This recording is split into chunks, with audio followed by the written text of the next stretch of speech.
What up YouTube, Quasi here, back with another video. And for this one, I wanted to talk about a question that I get pretty often in various forms, and that is, do I regret buying a Ninja 300? And even more than that, do I regret buying brand new? Because one of the first things everyone around me told me when I was trying to get into motorcycles was never buy new. Do not buy a new bike for your first bike. Buy a used bike. You can get a lot more power for the same price, and you're gonna drop your bike, you're gonna crash, something like that. Don't buy new.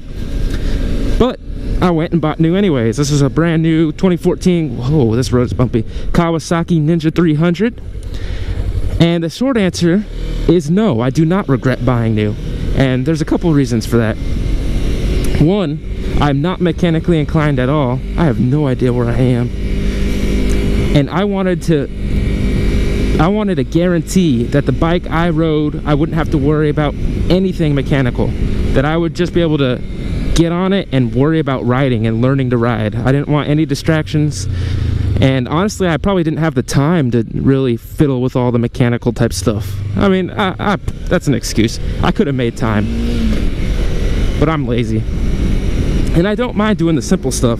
Oil changes, air filter, I guess that's about it. Maybe tires if I eventually decide to buy the tools. But I didn't want to be sitting in my garage every weekend trying to rebuild the engine or whatever shit you have to do. And to that regard, I think it was a good choice to buy new. Of course, I could have always got a friend to look over a used bike or taken it to the shop or whatever, but I didn't know enough. I didn't know enough people. Actually, I'd take that back. I knew enough people too. I was just lazy, really.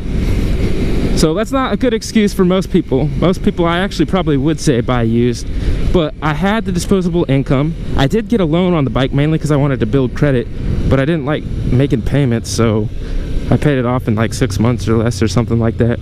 So all in all, it was relatively inexpensive for me.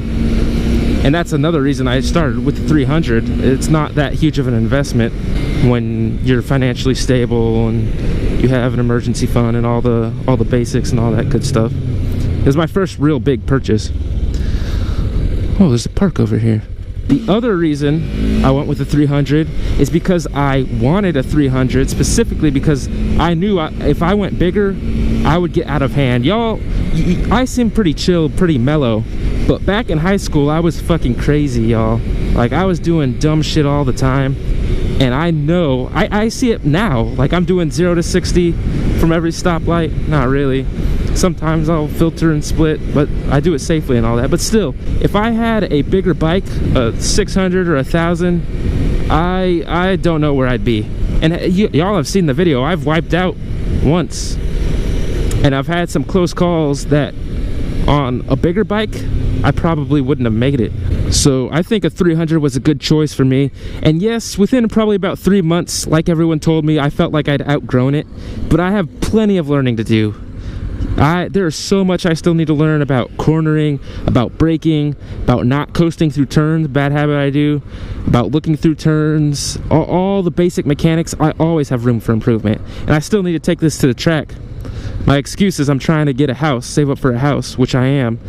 But I'll do track days after that. Oh shit, it is hot. I don't want to be sitting here 100-degree heat. I kind of want to walk over there and hit the crosswalk sign.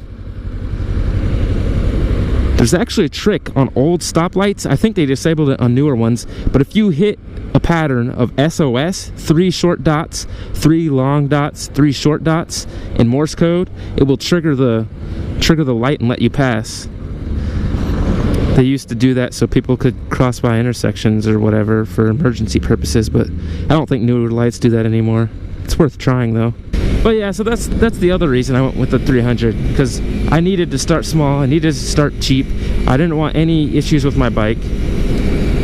And I think it's done well. And will I sell this bike when I get a newer bike? Because yes, I am going to get a bigger bike. And the answer is probably no. I really like this bike, especially for commuting. You're in a fairly upright seating position, and heck, I might still track it anyways and make it a dedicated track 300 so I can focus on all the curves and twisties and technique instead of flatline speed. What is this place? But yeah, that's about all I got for y'all. I'm not gonna keep rambling like I usually do. So as always, if you have any questions, comments, or concerns, let me know. Peace. Tricked you this time. Used my right hand instead of my left hand. Ha.